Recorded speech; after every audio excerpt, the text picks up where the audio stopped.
if there were to be written an epic version of a future of America after a massive cataclysm, what would that process of the cataclysm and the preservation of that myth that would then become a telling, what would that look like? What would that be?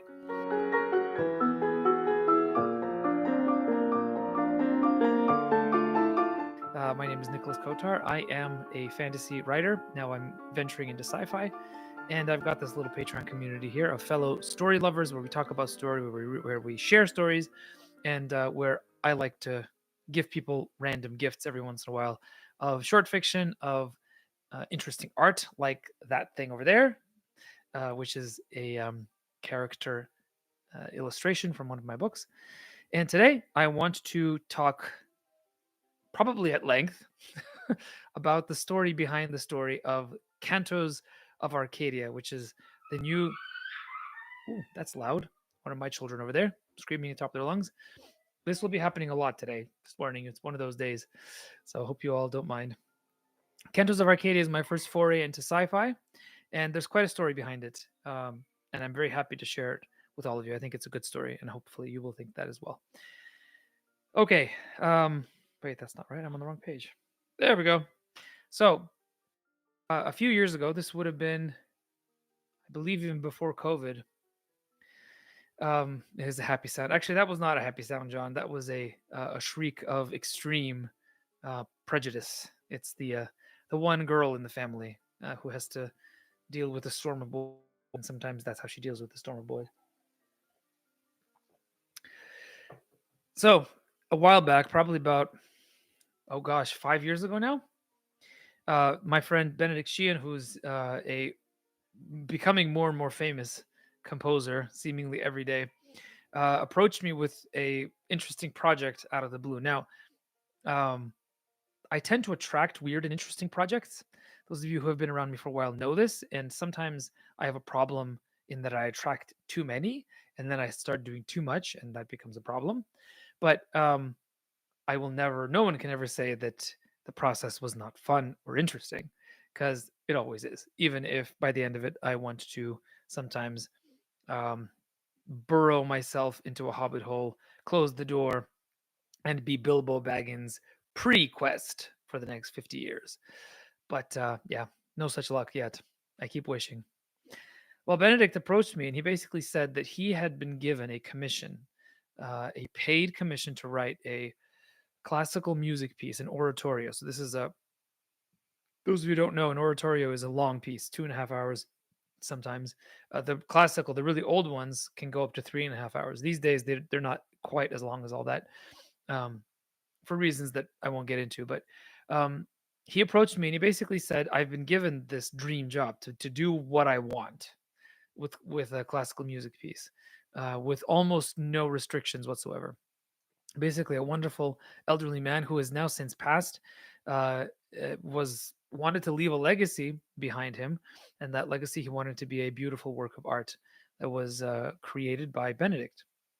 Now, this is a oratorio that with a full choir, full orchestra, and he wanted it to be based on a wonderful prayer that has a story of its own. I'll get into it briefly, called the Akathist of Thanksgiving, glory to God for all things. This is a remarkable prayer that there's there's kind of a series of legends surrounding it, but it was found in the either the hands or the belongings of a priest in Russia who had been killed in a concentration camp. And the remarkable thing about this work is that it is very much associated with the period of persecutions against the church, of clergymen being killed summarily or sent to Siberia, where they would very often die. And yet, this prayer, which was written during that time period, is filled with joyful contemplation of the created world and a series of ebullient and joyful expressions of gratitude as a result of looking upon the beauty of the created world, starting with the beauties of creation and then going even into things like suffering and death, and coming out kind of in a very 3-act story structure. It's very, very interesting in that it actually has a a typical 3 act structure inside the prayer itself, where you kind of start off with this call to adventure, and you go into a very deep place of the underworld where you're looking at the faces of your dead loved ones, and then you come up through the cross and the sacrifice of Jesus on the cross to a resurrection and a renewal of a new, first off, a new creation, but also a new appreciation for creation, new appreciation and gratitude for life itself. It's a remarkable prayer. It was actually written by a metropolitan who was known as the go-to father confessor, or spiritual, specifically of those priests and clergymen who were um, persecuted the most. So he himself was not active. He was retired during the time of the persecutions in the 1930s, especially following the accession of Stalin to the throne, so to speak. And this man's name was Metropolitan Trifon Turkistanov. Remarkable man, and he most likely was the one who wrote the prayer, the Akathist. Now, Benedict wanted to write a musical rendition of this Akathist, but the Akathist itself, in his original conception, was not quite long enough for a full-length oratorio piece. So he wanted to do something that was similar to other things that I've done in the past. Um, when I was still in San Francisco, before I came to upstate New York, this would have been 15, 16 years ago or so. I had a little troupe of singers slash storytellers slash poets slash writers. We would get together and write in the hills of Northern California, overlooking incredible, gorgeous landscapes, just writing out in the middle of nowhere. And what we like to do is we like to set um, basically storytelling concerts or storytelling pieces to music, and have an interesting tension and interplay between the spoken word and the sung word in a single piece, allowing the story, the narrative, the actual storytelling portion, to stand on its own, and the music to accompany it, both tonally and thematically. This was something that I did a few times with several different groups of both singers and these concerts when they were in San Francisco. I've actually done them all over the world. I've done them in Paris. I've done them in Russia. Um, I've done them all over the place.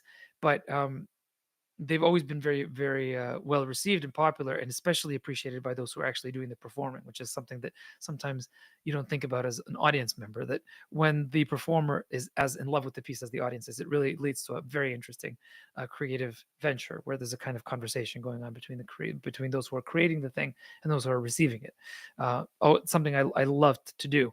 I haven't had much chance to do this ever since I moved to New York. But Benedict thought that he had actually been involved in one of these projects that I had done. And he thought, why not do something similar to that? And I thought, of course, I'm all up for it. And so we started to brainstorm. We kind of had different ideas about how this might work. And I'm not sure exactly how we got to this, but the kind of initial rough draft idea was a um, near future post-apocalyptic setting where basically society collapses, or specifically America collapses under the weight of its own decadence, kind of taking into account a lot of the things that we're so worried about right now: climate, political unrest, and et cetera, et cetera. And oh dear. And uh, we imagined basically a group of people or several characters that were acting out a story. It was rather simple in its intentions. It wasn't a very complicated story, but in the process of these characters going through the arc of their journey, they stopped at several points and had to retell the history of America. Now, this is already history that's been effectively lost, because culture, such as it is, has been largely either lost or abandoned in the post-apocalyptic disaster. So what's left actually is not history books, it's not archival material, it's stories, it's mythic retellings of American history. And so the original title of this piece was going to be Akathist, a myth for a new world. And the intentions were grand and huge. And the point was kind of to creatively and musically and narratively tell a story about our story, about the American story.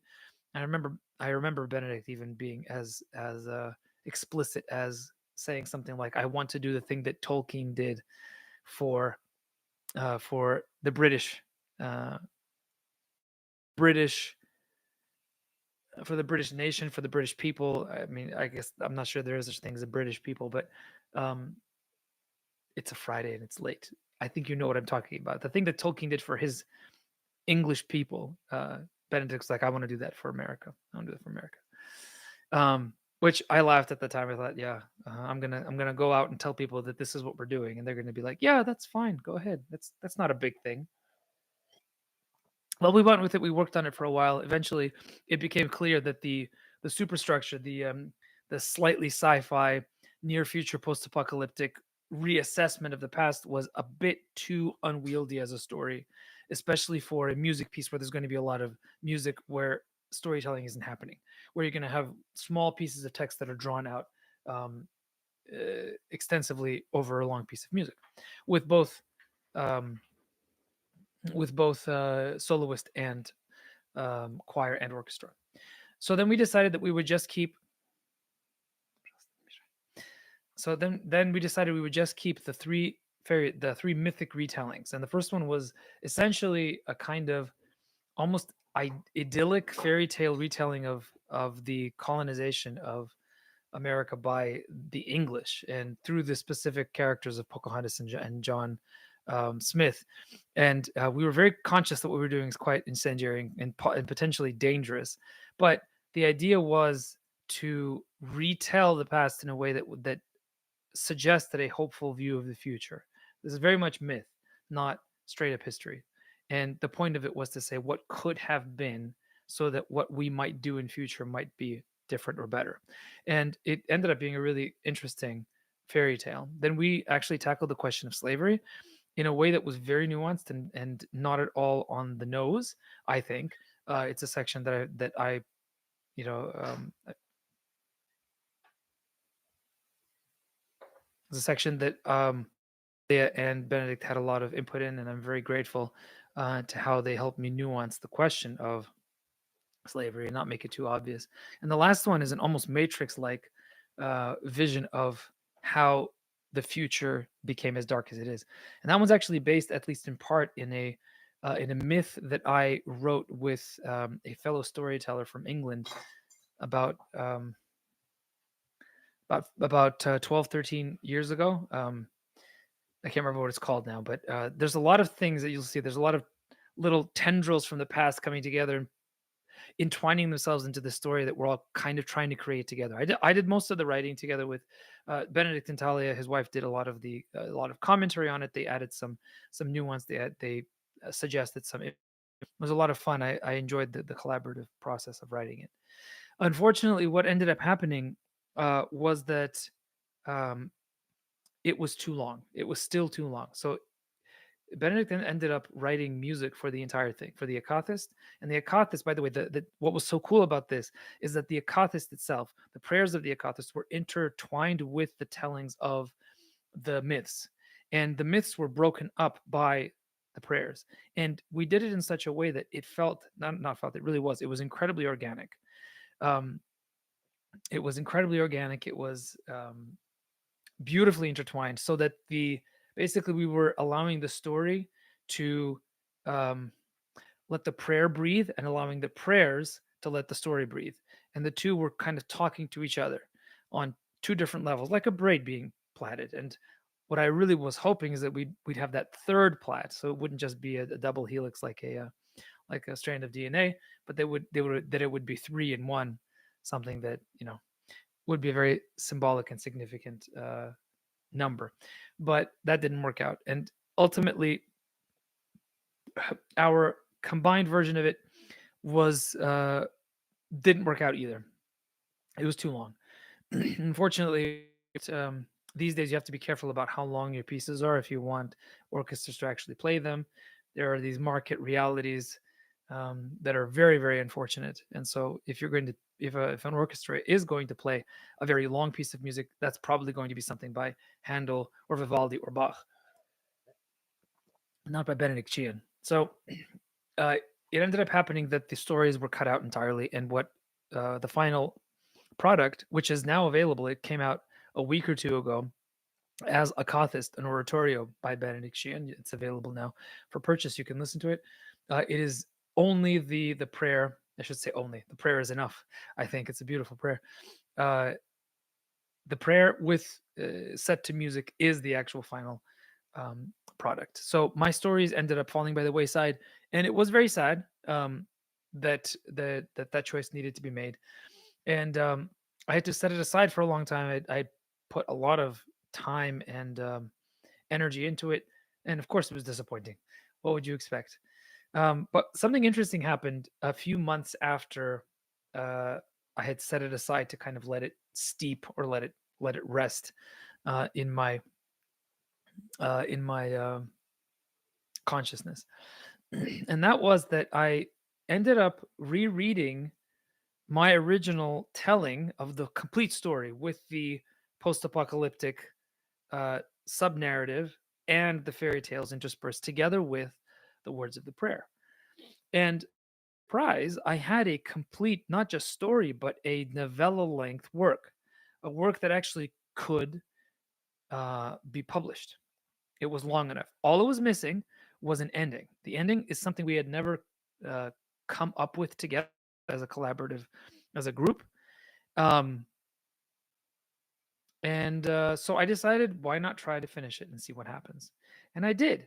It was hard.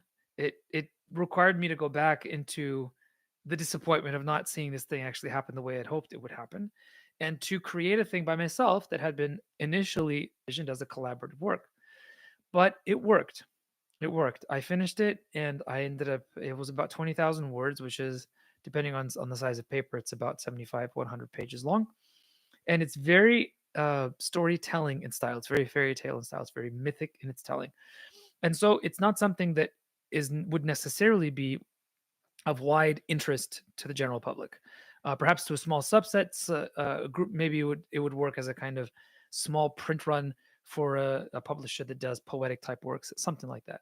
That's not something I was particularly interested in. So I ended up just focusing on it as an interesting myth for the new world, which was the subtitle we had used originally, as I mentioned.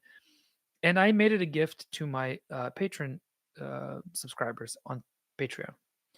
I made my own cover for it. It was very self-made, um, and the my patrons were very kind. They a lot of them read it. They had some nice things to say about it, and I thought that was the end of that. I thought, okay, well, I've done that project. I finished it. There's something mysterious and mystical about the need to finish a thing when you've started it. So I thought I had put a period at the end of that sentence, and that would be the end of that. But it wouldn't leave me alone. John Simmons says, so we can listen to Benedict music while we read it. Yes, indeed, you can. uh, it's that I haven't tried that yet. I imagine that'd be quite an experience. So then the idea kept niggling at me. There's a story here that wants to be told in a more expansive fashion. In other words, there is an actual novel here, the epic mythic retelling of which is the Akathist story that I wrote. So I worked backwards. I imagined what it would be like to write a story of the time that would then produce the epic poetry. So this is something that Ursula Le Guin calls future-archaeology in her really fascinating work, Always Coming Home, which is a really interesting book, difficult to read, but really fascinating. Uh, a work of future archaeology where you're trying to put together the pieces of a lost civilization that hasn't happened yet. She does this in a very cheeky introduction to the novel. I love that idea, and I thought, well, if there were to be written an epic version of a future of America after a massive cataclysm, what would that process of the cataclysm and the preservation of that myth that would then become a telling? What would that look like? What would that be? And that idea just would not let me go. Um, which might seem like a strange thing, but we writers are, we're odd like that. And there was just still something about this story, about this process that wasn't letting me go. That, like, this was a story I needed to tell. This was a story, and I didn't realize initially why. But during this time period, kind of on the side without really connecting the dots, I had started to write short fiction in the sci-fi genre, and I had started to submit it to magazines and things, including the Writers of the Future um, contest, which is one of the biggest sci-fi and fantasy markets out there. And some of those stories actually managed to get to um, semi-final status. So, by the way, those stories are judged by some of the biggest authors writing today. People like Tim Powers and Kevin J. Anderson and Dean Wesley Smith. So to be able to reach, and there's like something like hundreds of thousands of submissions per quarter. So to get to a point where you're, top 40, top 50, that's no small thing when you have so many submissions. It just means that there's something there that's worth it. It just didn't quite. It's good, but it didn't quite reach the echelon of it becoming a winner. There can only be one winner. So yeah, it's hard to get there. So I've been tinkering in that genre a lot, and I've found that I really enjoy it. Not just because of the storytelling possibilities. I read a lot of sci-fi. I enjoy space opera. I enjoy science fantasy. I enjoy even some hard sci-fi, especially the old classics. But some of the best modern authors, and if you're paying any attention to my YouTube channel or to the Wood Between Worlds Substack, you'll know that I've been talking a lot about sci-fi lately. There's something about the genre that appeals to me um, right now, maybe even more than fantasy does, which is a problem because I'm primarily a fantasy and fairy tale writer. But where the muse goes, you have to follow. Otherwise, you might be in trouble of shutting it down. And then something weird happened. Then we started to get this bizarre explosion uh, of AI development at hyperspeed, where suddenly all these things are happening, and the different AI large language models are starting to get very developed, and there's all this interesting stuff bubbling up. Much of it hysterical, some of it techno futurist in a kind of how do I say this, in a way that is so optimistic that it's obviously blind and silly. AI at hyperspeed, yes. Very good, John. Um, and around this development, people started to talk and have opinions and have long and interesting conversations. And it was in particular a video essay that John Vervaeke did on the threshold points of how humanity is going to react to the coming AI revolution. And he was, in particular, was talking about AGI as well as just plain old AI. And his response, not being among those that were more of the hysterical on either side, really intrigued me. But it didn't just intrigue me because he was a kind of lone voice in the wilderness, but because the way he was talking reminded me of some of the best science fiction storytelling I had ever read. When he's talking about things like silicon sages, my mind immediately goes to Gene Wolfe, and in particular to the book of The Long Sun, which is right there. Where is it? Right there. There's the book of The Long Sun. And the book of the Short Sun here, and Shadow and Claw, first half of the book of the New Sun, where you have um, weird manifestations of technological religions, such as actually faithful and believing robot nuns, as in Nunes, female monastics, uh, which are not, as far as you can tell, Gene Wolfe is difficult to decipher. It's not merely a matter of programming, but it seems to be already something a little bit more ineffable. These kinds of interesting crossing over crossing over of the boundary between science and what a materialist would say mysticism, what I would say something like theology or the transcendent.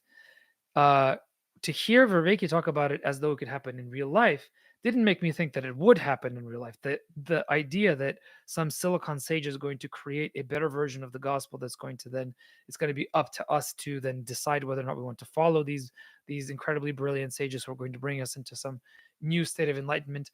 I think that's a great story. I don't think it's going to happen. Um, I don't think that's at all how the real world works. But it makes for a fascinating what if for a fairy tale. And then And by the way, in the midst of all this, Paul Kingsnorth is writing his series on the machine, and I'm lapping it up. I'm eating it. I'm loving it. Um, it's weird to say that you're loving it because all of it's super doom and gloom, but he always eventually did get to a point where uh, the hopeful came out, and it's definitely coming out now through his writings right now.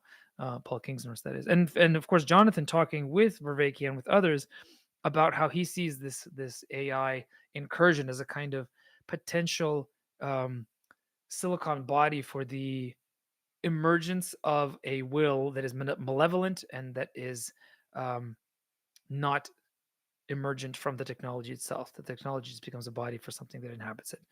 Um, John says Herman Middleton is doing an anti-machine series. Interesting. I should check that out. I like Herman. So all of this is going around. These conversations are happening. I'm listening to all of it. I'm lapping it up. I love these long form, intelligent conversations between people who are way, way, way more intelligent than I am. And my brain starts to go in all kinds of different directions. And suddenly I realize that there is a way of telling the Akathist story as I wrote it through the lens of this AI emergence.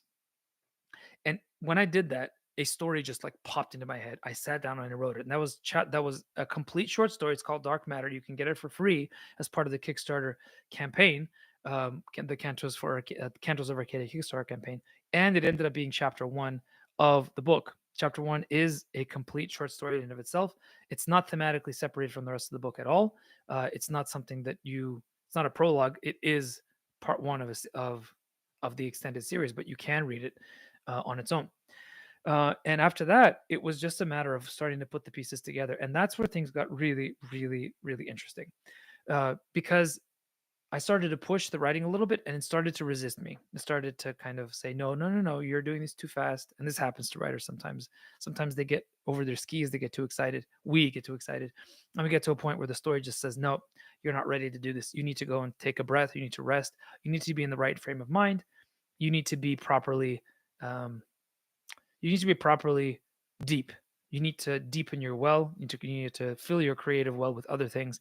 You need to go and be a human being outside for a while. You need to go be with your family. You need to go figure stuff out. So I did, and for a while there, I stopped writing entirely. I've haven't really written any new words in almost 2 years, and then I got this weird email. I can't talk too much about it because it's proprietary information, and I actually had to sign an NDA. I never thought in my life I would sign an NDA, but I did. Uh, a very interesting guy reached out to me and expressed his interest in hiring me to write a video game script on a topic that I can't talk about, or rather, on a story I can't talk about.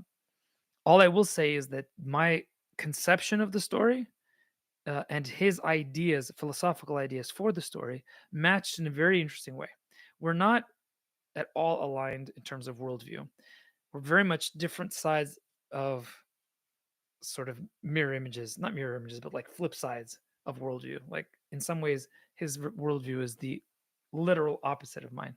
But the interesting thing is that in seeing the contours of worldview, we recognize is a way that we can tell a story together that would fulfill the needs of both him as a game designer and me as a storyteller.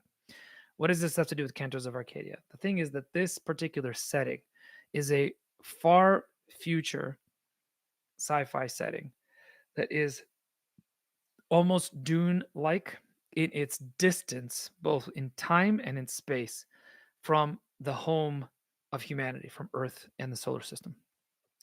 Common enough that's a common enough trope in a lot of space opera and sci-fi. Christopher Rocchio does that to great effect in his series, which is right here somewhere. There it is. There's Christopher Rocchio. Oh, you can't see it. It's behind the annoying. But you all should, by the way, read Christopher Rocchio. He's great. Yeah, and when I started to write this script, a weird thing happened. I realized that all of the stories that I had been writing, all the short stories that seemed to be not connected to each other, and the new version of Akathist, a myth for the new world, were all in the same universe. They were in the same space. They existed in the same sci-fi universe, sci-fi world, story world. And I'm somebody who, when I recognize larger patterns, I go nuts. And I'm so I started to play with this concept, and I tried to flesh out the different aspects and parts of this large story world, which in a lot of ways is similar to a fantasy universe, except it's far future Earth. So this is where you start seeing where the fantasy author starts to come out. It's not just I'm not just interested in scientific concepts. I'm interested in how a story can not metastasize, that's the wrong thing, but how it can grow and divide and become its own thing in different places based on various events that happen at an epicenter. And the epicenter, the point at which all the stories diverge, is the inciting incident of the Akathist story. And so then I thought I needed to come up with a new title. And Cantos of Arcadia, is a very multi-layered title. There's a lot of stuff going on. There's a lot of symbolism that I'm just shoving in there. Um, I'm going to talk about that later in a different update to my. I'm going to share it with my Kickstarter backer. So if you want to hear about that, go ahead and become a backer. I will share that story. It's a little too much information for this one. Otherwise, I'll just get off on all kinds of tangents. Basically, I started to see how this story is actually the nexus of a whole bunch of other stories, all of which I am so excited to tell, and some of which I've already started to in short fiction form share here in my Patreon community, especially to those who are at the $10 tier and higher. Robert Hegwood, Seraphim, you say, when I balked at the idea of the emergence of human level sentience, either from technology or genetic tinkering on lower life forms, because it implied that sentience is an emergent property of matter. Yep. I mean, I don't believe that emergence is the sentience is an emergent property of matter, but I can tell a story where it appears that it is, and the actual matter are quite different. And I think that the revelations in such a story would be very interesting. You can go a lot of different ways with it. Father Thomas Hopko says, uh, "That's just your crypto machinism talking. If it's God's matter, can't it?" Yeah. Arcadia, like Joan of Arcadia. Actually, Arcadia. Is well, okay, I'll give you a quick one. Arcadia is utopia, and in a lot of popular art and in a lot of poetry, it's associated with the dream, utopian dream of the original vision of the founders for America. Arcadia is America. It's also a kind of pastoral paradise, a place where shepherds and maidens frolic with their sheep. And I don't mean that in any terrible way. I mean, like in those pastoral paintings where you actually have that, shepherds and maidens frolicking. New Atlantis. Yeah, very much so. um, but what's interesting is there's an entire series of paintings that are set in Arcadia. They're called Et in Arcadia Ego. And is Et in Arcadia Ego, loosely translated, means even in paradise I am there. And what it is, it's death. So there's always a skull that's present in odd places in these paintings. The paintings are pastorals. They're all about life. They're all about joy. They're all about gorgeous nature. And then there's a skull somewhere in the middle or in the corner, and it's a really jarring contrast. And I love that the resonant symbolic the resonant symbolism of the clashing of those kinds of imagery. And that's the kind of thing I'm trying to echo in the title. And Cantos is a deliberate callback to the fact that this came from music, and also the idea of culture being preserved by a religious order, which is not quite what I'm doing here, but I'm certainly hinting at it in some ways in the story. That's the central theme of Canticle of Leibowitz, which is a fantastic book, very much an influence for what I'm writing here, especially in form. Canticle of Leibowitz is a series of 3 novellas, short stories that are connected to each other thematically, but who have characters that are not the current in all 3, except for 1 or 2 that are sort of mystical and odd. And this story is also similar in that there's large periods of time that pass between sections, and it's more of shorter accounts that are bound together by the connective tissue of various storytellings that are happening either on the fringes or inside the story itself. It's kind of an experimental form. I think it's really exciting, and I can't wait to share it with you. Cantos of Dante, John Simmons, yes, and Cantos of Ezra Pound. I don't know the Cantos of Ezra Pound, but I'm sure I've read them, which might be a thing that's happening in my subconscious. That happens. No, not the SoCal version, John Simmons. Definitely not. All right. Ultimately, all of this, um,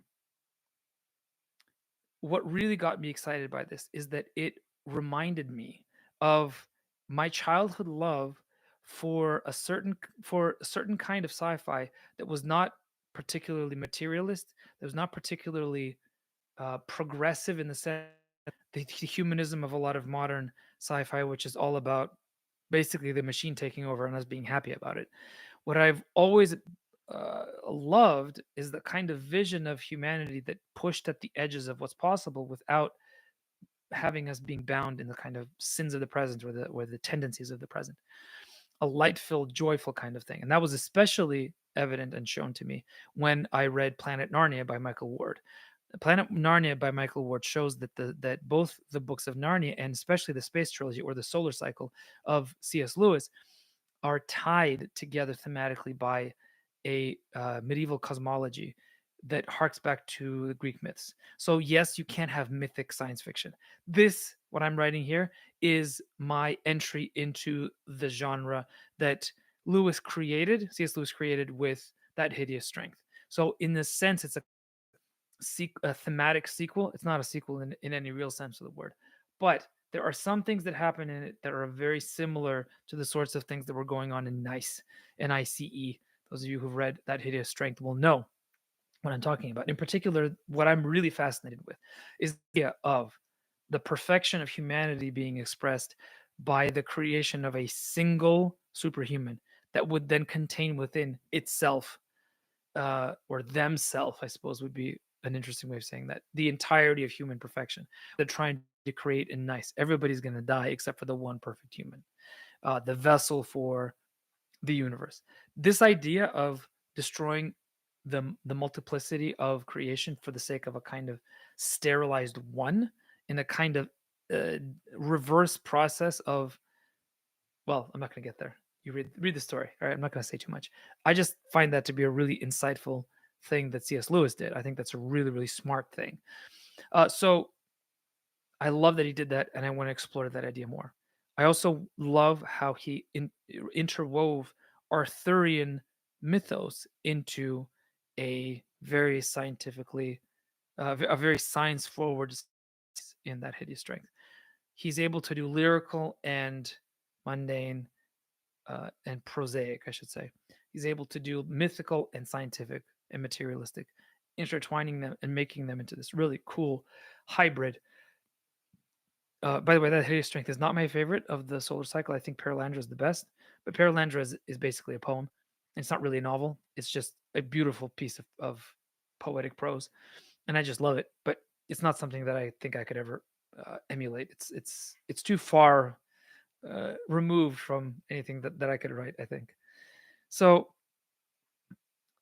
this is what drew me to it, and it was a natural kind of progression from where I was as a writer, writing epic fantasy inspired by fairy tales and Slavic myths and legends, to go.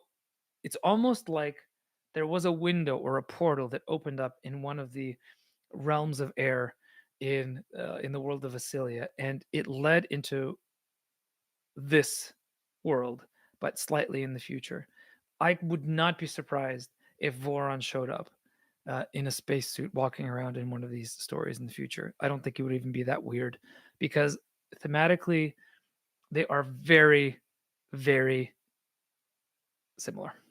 So this is me going into a new genre, but this is still me. So I think those of you who have read my stuff and enjoyed it, there's plenty of references to Russian fairy tales. Um, the structures are there, the tellings are there, and the kind of legend infused, fantastical world building that you find in my fantasy novels. They're certainly going to be here. It's just a different kind of world that I'm building. So I'm really really excited to share it with you all. It is available. John, thank you for showing up for a bit, and enjoy the San Jose Poetry Festival night 2. Excellent. Good to see you virtually. Um, so where do we go from here? This book is being published by the Wood Between Worlds Press, which is a new press that I'm helping found. The whole purpose of it is to find, cultivate, and publish writers who are consciously not copying, not emulating, but working within the tradition of the Inklings. The Inklings is fantastic. It never really came to fruition, I think. Both sci-fi and fantasy went in directions that were different from where the fathers of those respective um, genres would like them, especially if we're considering both C.S. Lewis and Tolkien to be their fathers, which is certainly where I'm looking, going at it from. Uh, I want to find authors who are writing like this. I want to publish them, and this Kickstarter is a kind of jump start to get some capital to show people the interest in it, and to get my book published. So that's where we are. We're about to get our next stretch goal at $6,000, and that will either be a one of these Cantos short stories, Cantos universe short stories that will be made available for free for everybody who backs, or some upgrades on the hardcover version of the book. I'm looking at if we get enough interest to get you and Craig to design me a jacketed hardcover for all the hardcover tiers. So that'll be an automatic update. But we're still deciding that. There's a poll out there in Patreon. Those of you who have backed the campaign can see it, and those of you who are on my Patreon can also see it. So check it out. See what you think. This is a story that I love very much. I think it's going to be the beginning of something very interesting, and that's going to mesmerize me for a while. Uh, this doesn't mean that I've stopped writing fantasy or stopped translating fairy tales. I have done neither. I am definitely doing both, but I'm going to have to pace myself. So there might be a bit more of a gap between each project that I do. But it won't be the case where I will stop writing for extended periods of time like I had to do for the past 2 years. At least I hope it won't. I'm getting back into a good rhythm of writing as I'm doing this video game script, and I'm hoping to ride the wave to continue with this project and many others in the future.